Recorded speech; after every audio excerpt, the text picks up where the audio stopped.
السلام علیکم ناظرین، میں محمد اسلم حسین سیاست کی خبروں میں آپ سب کا استقبال کرتا ہوں۔ سپریم کورٹ نے متنازع زرعی قوانین پر عمل آوری تا حکم ثانی روک دی ہے اور دہلی کی سرحدوں پر احتجاج کرنے والے کسان یونین اور مرکز کے درمیان تعطل دور کرنے کے لیے 4 رکنی کمیٹی تشکیل دی ہے۔ Chief justice S A Bobde کی زیر قیادت بینچ نے کہا کہ اقل ترین امدادی قیمت کا نظام تا حکم ثانی برقرار رہنا چاہیے۔ اس کے علاوہ کسانوں کی زمینات کا تحفظ ہونا چاہیے۔ کسی بھی کسان کو زرعی قوانین کے تحت کسی کارروائی کے نتیجے میں ملکیت کے حق سے محروم نہیں کرنا چاہیے۔ ملک میں کووڈ-19 کے خلاف بڑے پیمانے پر ٹیکہ اندازی مہم کا عمل شروع ہو گیا ہے اور کووی شیلڈ ویکسین کے 56 لاکھ سے زائد ڈوز پونے سے 13 شہروں کے لیے روانہ کیے گئے ہیں۔ 16 جنوری سے کووڈ-19 کے خلاف ٹیکہ اندازی شروع ہونے والی ہے۔ وزارت صحت نے کہا ہے کہ کووڈ-19 ویکسین کی 2 خوراکوں کے درمیان 28 دن کا وقفہ ہوگا اور اس کی اثر پذیری دوسری خوراک کے 14 دن بعد شروع ہوگی۔ مرکزی معتمد صحت راجیش بھوشن نے پریس بریفنگ سے خطاب کرتے ہوئے یہ بات بتائی۔ انہوں نے کہا کہ ہم عوام سے خواہش کرتے ہیں کہ وہ کووڈ-19 سے متعلق مناسب رویے پر عمل جاری رکھیں۔ ہندوستان 16 جنوری سے کووڈ-19 ٹیکہ اندازی مہم شروع کر رہا ہے، جس میں پہلے تقریباً 3 کروڑ ہیلتھ ورکرز اور فرنٹ لائن ورکرز کو ترجیح دی جائے گی۔ واٹس ایپ نے کہا ہے کہ اس کی تازہ پالیسی سے پیغامات کی پرائیویسی پر کوئی فرق نہیں پڑے گا۔ فیس بک کی اس کمپنی نے استعمال کنندہ کے ڈیٹا کی سیکیورٹی کے بارے میں تشویش دور کرنے کی کوشش کرتے ہوئے یہ بات کہی۔ واٹس ایپ نے ایک بلاگ پوسٹ میں کہا کہ وہ اشتہارات کے مقصد سے فیس بک کے ساتھ استعمال کنندہ کی کانٹیکٹ لسٹ یا گروپس کا ڈاٹا شیئر نہیں کرتا اور نہ ہی فیس بک یا واٹس ایپ استعمال کنندوں کے درمیان واٹس ایپ پر ہونے والے کال سن سکتے ہیں اور نہ ہی پیغامات پڑھ سکتے ہیں۔ ایک مسلم نوجوان جو بنگلورو سے فلائٹ کے ذریعے لکھم پور کھیری پہنچا تاکہ ایک ہندو لڑکی سے ملاقات کر سکے، جس سے اس کی آن لائن دوستی ہو گئی ہے۔ جب یہ نوجوان لکھم پور پہنچا، وہاں اس کے ساتھ مار پیٹ کی گئی اور پولیس اسٹیشن پہنچایا گیا۔ اسے رات بھر محروس رکھا گیا۔ دائیں بازو کی مقامی تنظیم نے زور دیا کہ یہ جبری تبدیلی مذہب کا معاملہ ہے اور اس نوجوان کے خلاف انہی الزامات پر مبنی FIR درج کی جائے۔ پولیس نے گزشتہ شام بطور احتجاج حراست میں لیا، لیکن دوسرے دن شخصی ضمانت کا مچلقہ پیش کرنے پر اسے رہا کیا گیا۔ 21 سالہ نوجوان بنگلورو میں انجینئر کی حیثیت سے برسرکار ہے۔ اس نے بتایا کہ لڑکی سے اس کی ملاقات آن لائن ہوئی اور وہ دونوں دوست بن گئے۔ چونکہ لڑکی کی سالگرہ کا موقع تھا، اس لیے اس نے فلائٹ کے ذریعے لڑکی کے مکان پہنچ کر اسے چند تحائف دینے کا ارادہ کیا۔ جب وہ وہاں پہنچا اور خود کا لڑکی کے والدین سے تعارف کرایا، اس کے ساتھ ہی گڑبڑ شروع ہو گئی۔ پڑوسی لوگ جمع ہو گئے اور دائیں بازو کی تنظیم کے بعض افراد بھی ان میں مل گئے۔ نوجوان نے میڈیا والوں کو بتایا کہ سب لوگوں نے مل کر اسے مارا پیٹا اور انہوں نے پولیس کو طلب کیا اور زور دیا کہ یہ جبری تبدیلی مذہب کا معاملہ ہے۔ مجھے پولیس اسٹیشن لے جایا گیا اور میں نے انہیں فلائٹ کا ٹکٹ اور تحفے بتائے۔ بعد میں شخصی مچلقے کے مسلم نوجوان کو رہائی ملی۔ ہندو سماج کے مذہبی رہنما مہامنڈلیشور آنند سوروپ گری مہاراج نے ایک بار پھر مسلم سماج کے خلاف متنازع بیان دیا ہے۔ آنند سوروپ مہاراج نے میرٹھ میں منعقدہ ہندو پنچایت کے منچ سے خطاب کرتے ہوئے اسلام کو کھل کر نشانہ بنایا اور مسلمانوں کی گھر واپسی کے لیے مسلمانوں کا سماجی اور اقتصادی بائیکاٹ کرنے کی ہندوؤں سے اپیل کی۔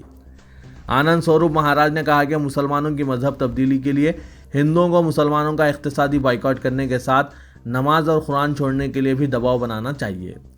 میرٹھ میں چودھری چرن سنگھ یونیورسٹی کے برہسپتی بھون میں شنکر آچاریہ پریشد اور بھاگیہ ادے فاؤنڈیشن کے مشترکہ اشتراک سے منعقدہ پروگرام ہندو پنچایت میں شنکر آچاریہ پریشد کے صدر مہامنڈلیشور آنند سوروپ گری مہاراج نے عیسائی اور اسلام مذہب کو مذہبی فرقہ پرستی کا نشانہ بناتے ہوئے ہندو راشٹر نرمان میں خطرہ بتایا۔ آنند سوروپ مہاراج نے کہا کہ آئندہ 4 سال میں ہندوستان ہندو راشٹر بن جائے گا اور اس کے ساتھ ہی ہندوؤں کو دھرم یدھ کے لیے تیار رہنا چاہیے۔ وزیر اعظم نریندر مودی نے کہا کہ ہندوستانی سیاست میں بدعنوانی کی جگہ ایمانداری اور کارکردگی کو مقام مل رہا ہے اور ملک کے نوجوانوں کو خاندانی بنیاد پر مبنی سیاست کے خاتمے اور جمہوری روایت کے تحفظ کے لیے آگے آنا چاہیے۔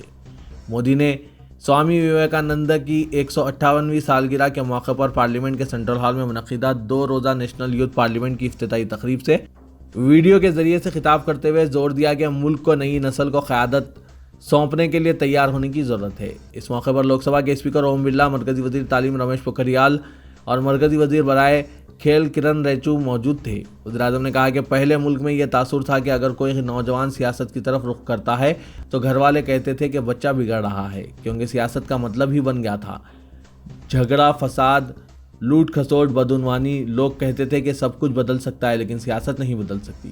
لیکن آج سیاست میں ایماندار لوگوں کو بھی موقع مل رہا ہے۔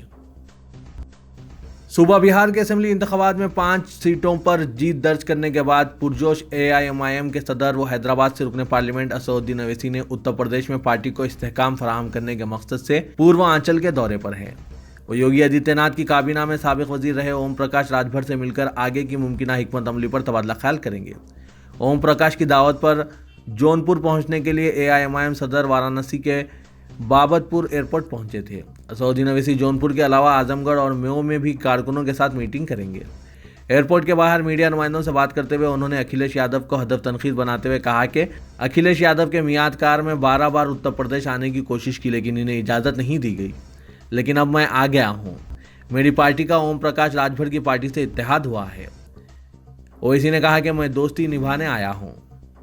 اویسی نے کہا کہ ریاست میں سابق حکمراں جماعت سماجوادی پارٹی نے اپنے میعاد کار میں مسلمانوں کو صرف ووٹ بینک کے طور پر استعمال کیا اور ان کی ترقی و فلاح بہبود کے لیے کوئی بھی اقدام نہیں کیا گیا۔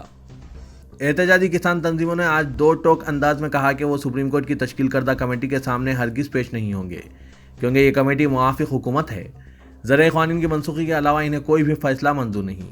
سنگھو سرحد پر کسان لیڈر راجیوال نے پریس کانفرنس سے خطاب کرتے ہوئے کہا کہ کمیٹی میں شامل ارکان کی غیر جانبداری مشکوک ہے۔ کسانوں نے سپریم کورٹ سے کبھی بھی کمیٹی کی تشکیل کا مطالبہ نہیں کیا تاکہ یہ مسئلہ حل ہو جائے۔